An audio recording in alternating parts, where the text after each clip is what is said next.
With a basic understanding of how and why companies purchase other businesses and what valuation drivers they use, let's build your ideal acquirer profile and acquirer stories. Start by researching historical acquisitions of companies similar to yours. You can use a resource like Crunchbase to identify the following characteristics about previous acquisitions. What industry was the acquirer in? What was the acquirer's annual revenue and cash reserves at the time of the purchase? Did the acquirer make a financial or strategic acquisition? Was their objective to make money or save money? Was there customer alignment between the acquirer and the company they purchased? How did that acquisition compare to the industry average for similar acquisitions? Are there any acquirers that stand out as having made frequent acquisitions of companies similar to yours? This course's toolkit contains an IAP research template to use when compiling your research. Okay, with some baseline research out of the way, let's build your IAP. If you're new to the boss process of building profiles like ICP, or have no idea of who your potential acquirer may be, then we suggest you start with a strengths, weaknesses, opportunities, and threats SWOT analysis. You'll do this from the perspective of acquirers that may want to purchase your company. Remember, strengths and weaknesses are internal to your potential acquirer, such as their large capital reserves or aging fleet of vehicles. Opportunities and threats are external to your potential acquirer, like new technologies under development and pending government regulations. Next, using your research, list key demographics and statistics about your ideal acquirer. This may take some more targeted internet research about these acquirers. Look for interviews with company leadership or vision statements about their future path. What was the acquirer's cash balance at the time of acquisition? How many employees do they have? What's their annual revenue? How many customers do they have? Who are their primary competitors? What are their needs? For example, do they need to expand their market share, or do they need to streamline operations to save money?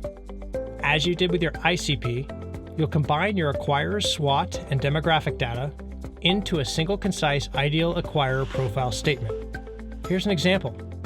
My ideal acquirer is a North American chemical distribution company with 1,000 to 5,000 employees, an annual revenue of $30 to $100 million, and more than $10 million cash reserves.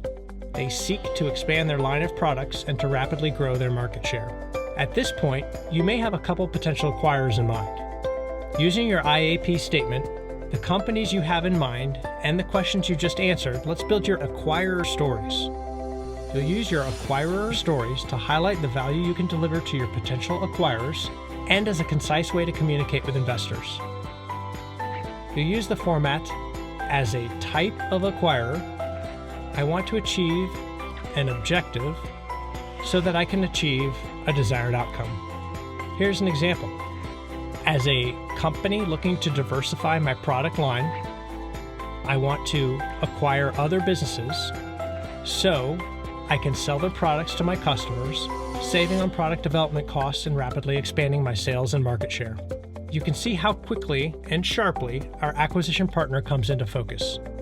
With an ideal acquirer profile, several acquirer stories, and research into historical acquisitions of companies similar to yours, list several potential acquirer companies.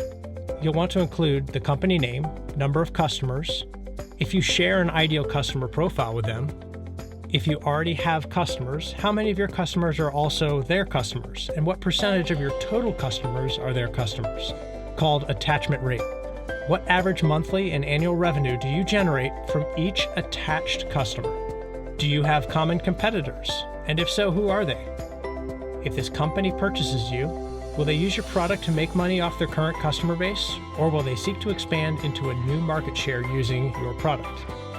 Would they acquire your company primarily to make money, increase their top-line revenue, or save money, increase their bottom-line revenue? The more refined, detailed, and researched description of why you're targeting specific acquirers, the more confidence you instill in investors and the more impact your valuation driver KPIs will have.